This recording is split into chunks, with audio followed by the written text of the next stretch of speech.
Chaque matin, ils sont sur la première ligne de l'info. Catherine Gauthier, Rebecca McConnell et Raphaël Bouvier-Auclair donnent le ton à votre journée. Suivez la nouvelle émission Première ligne du lundi au jeudi 6h, heure de l'Est. Ici RDI.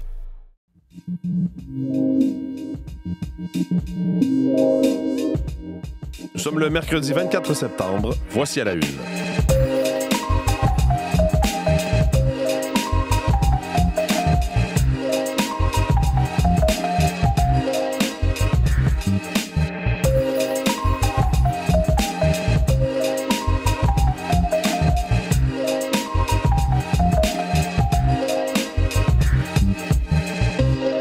Bonjour, bon mercredi, bienvenue à l'émission. Mathieu Bellumeur au microphone, content de vous retrouver ce matin. J'espère que vous allez bien. Merci d'être des nôtres pour commencer cette journée. On va parler au cours de cette émission avec Jean-Philippe Robillard dans les prochaines minutes du retour en ondes hier de l'animateur de l'émission de fin de soirée Jimmy Kimmel Live, donc Jimmy Kimmel, qui était certainement suivi de très près, plusieurs curieux à l'écoute pour savoir ce qu'il allait dire. Un monologue d'ouverture, donc très suivi, où il a été beaucoup question de liberté d'expression, évidemment. Émotif par moment aussi, l'animateur, lorsqu'il a relaté ce qu'il a vécu. On sent que ça l'a certainement ébranlé. Et Donald Trump, de toute façon, même avant le retour en ondes de l'émission, a fait savoir que ça ne faisait pas son affaire. Une émission qui n'a pas été diffusée partout sur le réseau ABC. Il y a des stations affiliées, donc qui, si vous voulez, prennent le signal du réseau et le distribuent dans des foyers américains qui ont décidé, pour toutes sortes de raisons, de ne pas diffuser l'émission. Donc, on va y revenir avec Jean-Philippe Robillard. Autour de la table, avec moi, Julie Jasmine, Olivier et Véronique. Bonjour à vous trois. Bonjour. En fait, oui, Julie Jasmine. Ouais, c'est moi. Vous, là, en bleu. Devant vous. Vous, là, la petite bleue. Là. On va revenir sur l'actrice italienne franco-italienne, oui, Claudia Cardinal, qui est décédée au cours des dernières heures. C'est hier, je pense. Hier, exact. On a appris ça hier en fin de journée. Alors, grande icône du cinéma, qui travaillait avec un paquet de réalisateurs, des grands maîtres. Alors, ça, puis on va rester un peu dans le cinéma aussi. Oui. Je me suis plongée cette semaine dans une biographie sur Jean-Marc Vallée. J'ai pas passé mon aspirateur, j'ai pas fait ma vaisselle. Donc, c'est un bon livre. C'est bon, c'est ça. J'ai vraiment hâte de vous en parler. C'est vraiment, je dirais, un style inhabituel pour une bio. OK, parfait. On va y revenir dans les prochaines minutes. Faisons le tour des derniers détails météo et des dernières prévisions de la météo. Encore aujourd'hui, c'est du temps doux. C'est du temps doux. Je dirais un accent d'été encore, vraiment, avec cet air humide. Hier soir, je sortais de la maison pour aller faire quelques trucs. Et puis, mon Dieu, je me croyais vraiment en été. C'était humide. Là. C'est humide. Ça le sera encore aujourd'hui. Des températures de l'ordre de 23, 24 degrés. Ça pourrait aller jusqu'à 25 du côté de l'Outaouais, mais 10 humidex, 27. Ben oui. OK. 28. Ah oui? Hein? C'est pas froid, ça, là. Pas juste pendant une heure, quelque part dans l'après-midi, là? Non, okay. C'est pendant la journée. On est là-dedans. Okay. Donc, c'est moins bon pour le toupette, mais ça, on va survivre. Hein, Mathieu, ça vous touche pas trop. C'est pas mon problème. Pas votre préoccupation. Depuis des années, c'est pas mon problème, ça. Bon, donc aujourd'hui, c'est quand même pas une si mauvaise journée. On commence avec des nuages quand même qui traînent ce matin. Puis plus on avance dans la journée, plus le ciel devient en alternance soleil-nuage. Le brouillard est là ce matin par endroits, ici et là. Les averses vont commencer à s'infiltrer, mais à partir de ce soir, cette nuit, système qui arrive du sud. Donc, demain, jeudi, ce sera la journée la plus maussade, si on veut, cette semaine, avec des précipitations quand même qui pourraient donner 10, 15, 20, 30 mm par endroit, sud du Québec. Alors, ça va faire du bien, effectivement. Jeudi, là, c'est la journée pluvieuse et par la suite, les températures, 17-20 degrés jeudi, mais 10 humidex, 25. Ah oui, encore. Vous n'aurez pas de sensation de fraîcheur avec cette pluie-là. Vendredi matin, ça traîne un peu et par la suite, il y a amélioration dans la journée, 21-23. Puis là, on retrouve une séquence de beau temps. Ça recommence en fin de semaine, samedi, dimanche, lundi, mardi. Ensoleillé et chaud? Ensoleillé, plus frais un peu? assez chaud, autour de 21-22 quand même. Oui. Là, quand on regarde les normales, ça devrait être 18 le jour, 8 la nuit. On sera bien au-dessus de ça. On se rapprochera peut-être de 19 là, mardi prochain. Mais dans l'ensemble, la fin des 20 degrés durables le jour, on repousse ça cette année. Là. C'est pas tout de suite que la fraîcheur va s'infiltrer. Même que les modèles, quand on a regardé la tendance de l'automne, jusqu'à la mi-octobre, on était avec des températures quand même assez élevées. Alors, ça se poursuit. Du côté de l'Abitibi, on voit l'amélioration aujourd'hui. 23 degrés quand même, humidex 26 pour les gens de l'Abitibi. L'Est du Québec, c'est du 15 à 18 avec une tendance au dégagement. La Côte-Nord également, il fera beau, autour de 16 degrés. La pluie reviendra dans l'Est jeudi soir seulement. En territoire ontarien, c'est assez nuageux. On a des probabilités d'averses, des risques d'orage, principalement Toronto-Windsor cet après-midi. 22, 23 degrés, indice humidex plus élevé. Ça deviendra variable à Ottawa avec un maximum de 24. Et le beau temps se poursuit dans l'Ouest également. 18 à 23 degrés à Vancouver, 17 pour Edmonton et Calgary. Pas mal de soleil. Beaucoup de soleil à Regina. 29 au thermomètre aujourd'hui, 25 à Winnipeg, sous le soleil également. Ce sera un petit peu plus frais de ce côté demain, mais ça va remonter.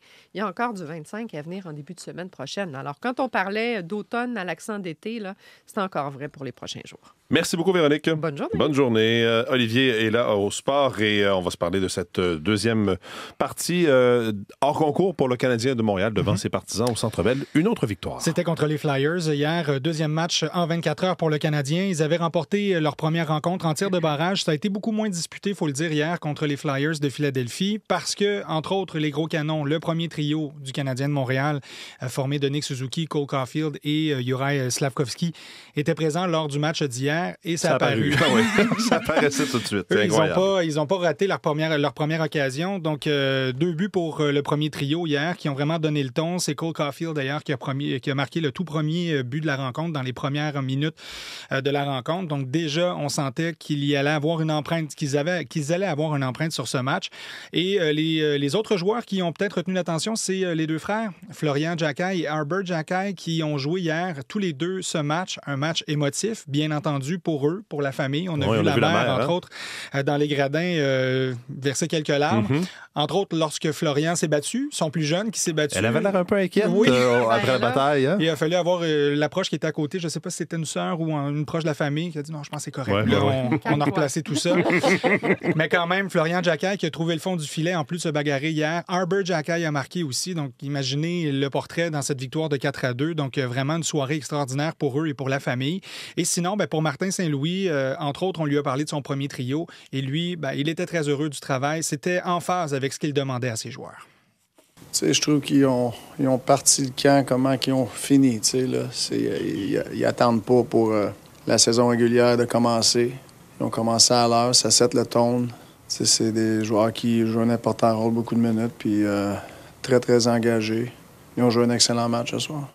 C'est ce qu'il demandait à ses joueurs, Martin Saint-Louis, d'avoir un camp d'entraînement qui est à l'image peut-être de ce que sera la saison, de marquer le ton dès le départ. Là, ils sont 2-2, 2 victoires en 2 matchs. Et là, on reprend ça jeudi contre les Maple Leafs qui seront en ville. Samedi, ce sera à Toronto pour jouer encore une fois contre les Leafs. Et d'ailleurs, ils étaient en action hier, Toronto. Ils jouaient contre les Sénateurs dans un deuxième match, pas consécutif, là, mais le premier match était aussi contre les Sénateurs. Les Maple Leafs avaient remporté la première rencontre et hier, ils ont perdu le match 3-2 en prolongation contre les Sénateurs. Donc, ce sera surveillé demain jeudi au Centre Bell. Cyclisme, un autre commanditaire demande des changements à l'équipe Israël Premier Tech. On avait parlé du commanditaire Factor qui produit les vélos d'Israël Premier Tech qui avait mis de la pression en demandant un changement de nom, mais aussi un changement peut-être dans la structure ou dans la manière de gérer l'équipe.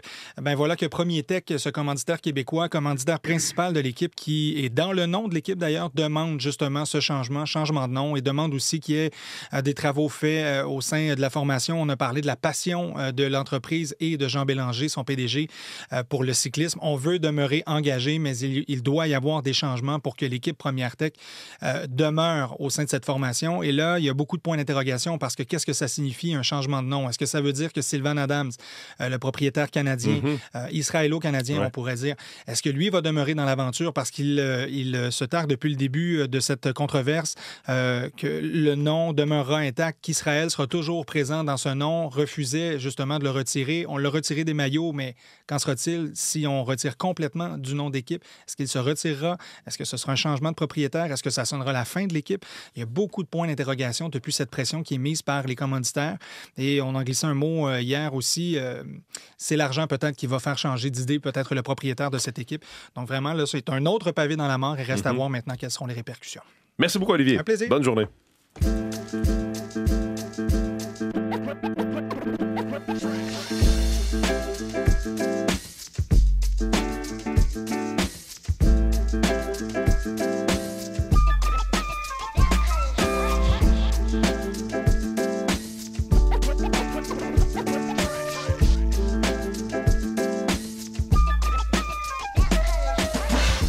La une des quotidiens maintenant, a commencé par la presse, et c'est aussi une nouvelle qu'on retrouve en une du Journal de Montréal et du Journal de Québec. Ça touche les données bancaires du premier ministre. Brèche bancaire, titre La Presse Plus de ce matin.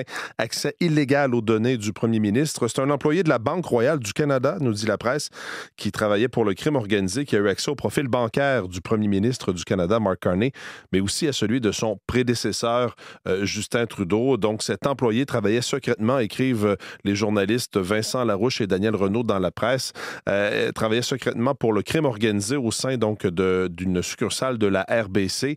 Il a eu accès au profil bancaire, évidemment très confidentiel, de Mark Carney et de Justin Trudeau. L'employé qui travaillait donc à la succursale de la rue Banks, c'est tout près du Parlement à Ottawa, œuvrait pour l'institution financière depuis 2022. Il y a eu certains éléments, parce qu'il accédait à des dossiers sans permission, qui ont sonné une cloche auprès de la sécurité de la banque, des policiers, et il s'est mis à table et a d'ailleurs tout avoué à ses employeurs. C'est une déclaration sous serment d'un policier qui a été déposée au Palais de justice de Montréal et consulté par la presse, qui révèle donc ces informations. C'est un employé de 23 ans qui a expliqué qu'il avait été attiré par une personne sur le réseau social crypté Telegram, très populaire, dit la presse, auprès des criminels. Et selon l'enquête, donc, les gens sur Telegram communiquaient avec l'employé de la banque et lui demandaient d'aller chercher certaines informations ou de fausses identités permettaient des fraudes, et à chaque fois, il recevait 500 $. Et là, la question qui demeure, et on n'a pas la réponse, est-ce qu'il a accéder au profil des premiers ministres Carney et Trudeau à la demande de ses commanditaires, ou est-ce qu'il l'a fait par lui-même? Bref, vous pourrez lire les détails de cette enquête et dans le Journal de Montréal, le Journal de Québec et dans la presse également. Toujours dans la presse, dans la section Affaires, entrevue avec le fondateur ou le président, le grand patron du groupe Dynamite qui envisage de déménager aux États-Unis. Le grand patron des boutiques Garage Dynamite et du Royal Mount et du 1030 à 2 centres commerciaux, Andrew Lutfi, se dit, et c'est son mot, écœuré de voir comment le Québec gère certains dossiers. Il dit, le gouvernement à gauche manque de courage, nuit à l'économie, aux entreprises, donc songe maintenant à déménager aux États-Unis. Article de Marie-Ève Fournier à lire dans le journal de, pas le Journal de Montréal, dans la presse, oui, de ce matin. Parlant du Journal de Montréal et du Journal de Québec, entre autres, à la une, ce qui retient l'attention, c'est le ministre Roberge qui veut mettre fin à la confusion linguistique en interdisant l'écriture inclusive. Texte de Patrick Belrose. Québec, apprend-on dans le journal, interdira l'utilisation des mots non-binaires comme « yel » et « tous », ainsi que des formulations inclusives comme « citoyen », « citoyenne » dans les communications de l'État. Le ministre va publier un règlement en ce sens aujourd'hui, nous apprend le journal. En entrevue avec le bureau parlementaire du journal, le ministre Roberge dit vouloir mettre fin à la confusion linguistique que l'on retrouve en ce moment. Il dit de plus en plus, il y a toutes sortes de termes, de néologismes qui sont utilisés dans les communications de l'État, des mots impossibles à conjuguer, impossibles à accorder. Si les gens souhaitent être inclusifs, les employés de l'État devront se tourner vers la rédaction épicène telle que le recommande l'OQLF. Par exemple, au lieu de dire lecteur, lectrice, on peut parler d'un terme plus neutre comme lectorat. Donc, une décision, un règlement qui sera présenté aujourd'hui à lire en une ou dans le Journal de Montréal, le Journal de Québec. En une du Devoir, c'est Donald Trump qui fait la leçon au monde. On revient donc sur ce discours hier à l'ONU de Donald Trump, le président qui a lancé une attaque désinhibée contre l'ONU, écrit le Devoir, l'Europe, l'immigration, ainsi que les énergies vertes. Donc, entre autres, à lire en une du Devoir, qui nous parle aussi d'Hugo Décrypte. Vous en avez peut-être entendu parler ces derniers jours. Il est au Québec. Donc, un jeune homme qui vise un média français.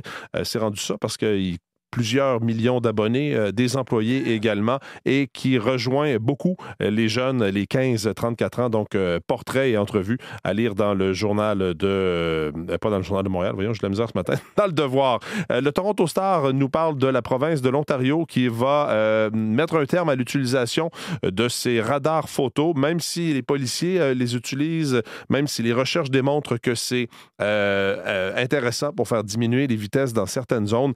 Le premier ministre Doug Ford dit, lui, que ce sont des trappes à tickets, comme on dit, et donc veut les bannir, à lire en une du Toronto Star.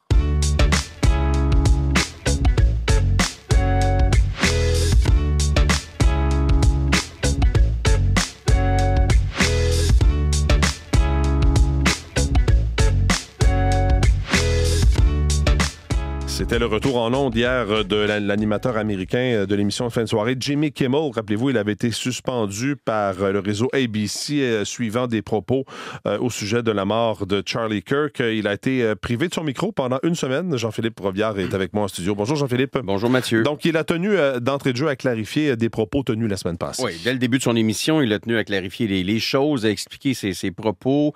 Et Mathieu, c'est vraiment... il était ému, la voix parfois même tremblante là, quand il a fait ça. Je vous invite à écouter un extrait. Là. You understand that it was never my intention to make light of the murder of a young man. Alors, on l'entend, il était très ému, l'animateur qui affirme qu'il n'a jamais eu l'intention de minimiser le meurtre d'un jeune homme. Il a également dit qu'il comprenait pourquoi ses commentaires sur Charlie Kirk pouvaient sembler malvenus ou encore peu clairs. Et c'est la voix là, enrouée également que Jimmy Kimmel a rendu hommage à la veuve de Charlie Kirk. Il a affirmé qu'il avait été touché par ce qu'elle avait dit lors de la cérémonie en hommage à son mari. L'animateur qui a aussi dit, je vous invite à écouter ça. This show is not important. What is important is that we get to live in a country that Alors, il dit que ce show n'est pas important. Ce qui est important, c'est ce que nous vivons dans un pays qui nous permet d'avoir ce spectacle-là, ce genre de show. Alors, Jimmy Kimmel qui a également dit un gouvernement qui menace de faire taire un comédien que le président n'aime pas est anti-américain.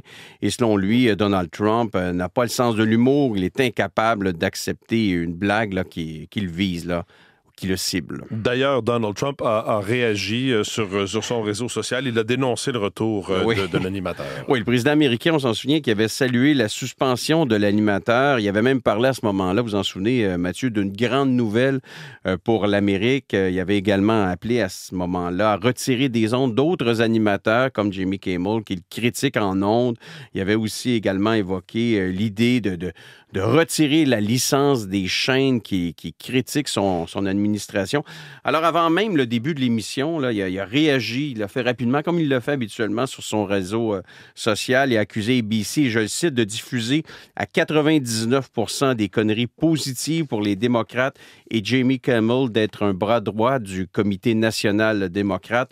Le président américain qui a aussi menacé ABC, il a écrit, je vais le citer, « Je pense que nous allons mettre à l'épreuve ABC à propos de cela. Voyons comment nous allons faire. La dernière fois que je les ai poursuivis, ils m'ont donné 16 millions de dollars. Alors, il faudra voir ce que va faire le président Donald Trump, le président américain. Cela dit, il faut mentionner, Mathieu, que l'émission de M. Kimmel, de Jimmy Kimmel, n'était pas accessible à tous les foyers américains hier soir parce qu'il y a encore plusieurs dizaines de chaînes locales du réseau ABC, affiliées à ABC, qui continuent là, à boycotter cette émission-là, à boycotter l'animateur. Oui, c'est même chaîne qui avait fait pression sur le réseau pour justement que ABC suspende Jimmy Kimmel. Merci beaucoup, Jean-Philippe. Merci, au revoir. Bonne journée.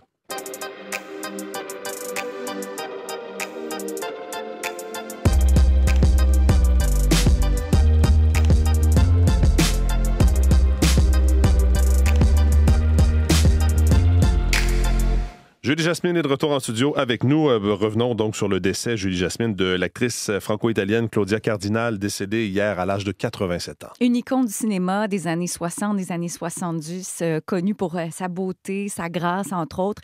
Elle a joué dans plus de 150 films. Quand même. Une véritable muse de grands maîtres du cinéma. Je pense à Visconti, entre autres, dans Le Guépard, Fellini dans 8,5 ou encore Il était une fois dans l'Ouest de Sergio Leone. Alors, une femme vraiment libre qui a toujours refusé de se dénuder au cinéma. Et moi, je me souviens très bien, en 2017, l'affiche officielle du Festival de Cannes, c'était elle, la jupe au vent. Et on avait voulu rendre hommage à cette grande dame, comédienne aventurière, femme indépendante, citoyenne engagée, avait-on dit, donc de Claudia Cardinal. Et donc, elle est décédée hier, non loin de Paris. Ça a été annoncé par son agent à 87 ans. Voilà pour cette grande dame du cinéma. Sort aujourd'hui une biographie assez particulière du cinéaste Jean-Marc Vallée. Vallée. Oui, ça s'appelle Vallée. De Crazy à Hollywood, le destin rock'n'roll d'un cinéaste mythique. Et c'est la maison d'expression... Maison d'édition. Libre Expression, qui souhaitait une biographie sur Jean-Marc Vallée et a approché deux personnes, deux auteurs, Ismaël Oudassine, qui est journaliste ici à Radio-Canada, et Olivier Bourque, chroniqueur, notamment au département d'économie ici, qui a un amour inconditionnel pour le cinéma. Et on parle ici de 2 ans et demi de travail. Les deux ont réalisé plus d'une 50aine d'entrevues. Et c'est une biographie hors norme. C'est un véritable roman dans lequel je me suis plongée toute la semaine. Et c'est comme si, évidemment, le personnage principal, c'est Jean-Marc Vallée. Et surtout, si les auteurs avaient été témoins de tout ça et nous rapportent vraiment en images. C'est vraiment comme raconter comme une histoire, comme un roman. Hein, absolument. Et j'ajouterais même ce qu'il y a d'encore plus beau là-dedans. J'ai dit roman, mais ça pourrait être à la limite un film parce qu'ils viennent déposer des images en donnant beaucoup de descriptions, notamment à Los Angeles ou encore dans le quartier Rosemont où il a grandi, parce que c'est ça, c'est comme un petit gars de Rosemont s'est fait une place à Hollywood. Et je dirais aussi, puis on présente aussi toutes les étapes de sa vie, y compris son décès à Noël en 2021. Et ça, c'est dans les premières pages et on y revient un petit peu plus tard à la fin du livre aussi. Un travailleur acharné, un perfectionniste, un visionnaire qui était Jean-Marc Vallée. C'est très bien, on le comprend très bien dans le livre. Et c'est vraiment un récit captivant qui est sans complaisance parce qu'on le découvre colérique, impulsif, aussi très intransigeant avec son équipe technique, alors qu'avec ses acteurs, il les chouchoutait.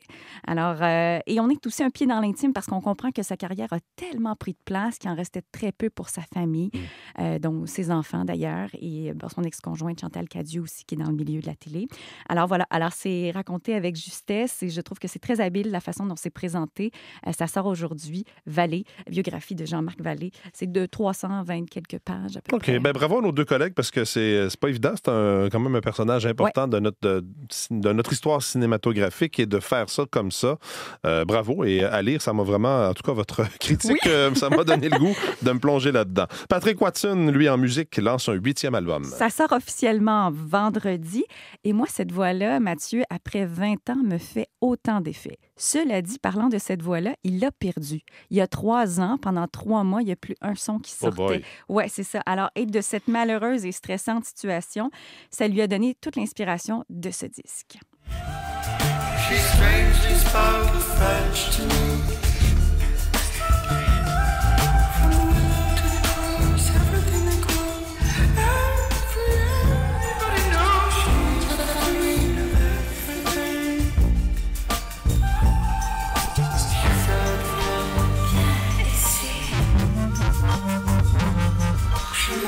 Il sait créer des ambiances. Incroyable, hein? C'est ce que j'allais dire. Il y a une espèce de modernité dans les arrangements, les sons étranges, des moments oniriques aussi. Et justement, par le fait qu'il ne savait pas s'il allait retrouver la voix, il s'est appuyé sur des collaborations avec des artistes féminines. Donc, vous allez entendre là-dedans Anna Knid, une artiste autochtone dont je vous ai déjà parlé, Charlotte Cardin, Claude Pelgag, Martha Wainwright. Alors voilà, ça s'appelle Oh Oh.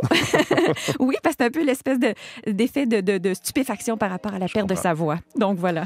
Patrick Watson, donc, 8e album lancé aujourd'hui. Julie Jasmine, merci beaucoup. Ça fait plaisir. Bonne journée, à demain. Voilà pour cette édition d'À la Une. Vos équipes du matin vont prendre le relais dans les prochaines secondes. Moi, je vous retrouve dans les radiojournaux du matin. Bonne journée, bon mercredi.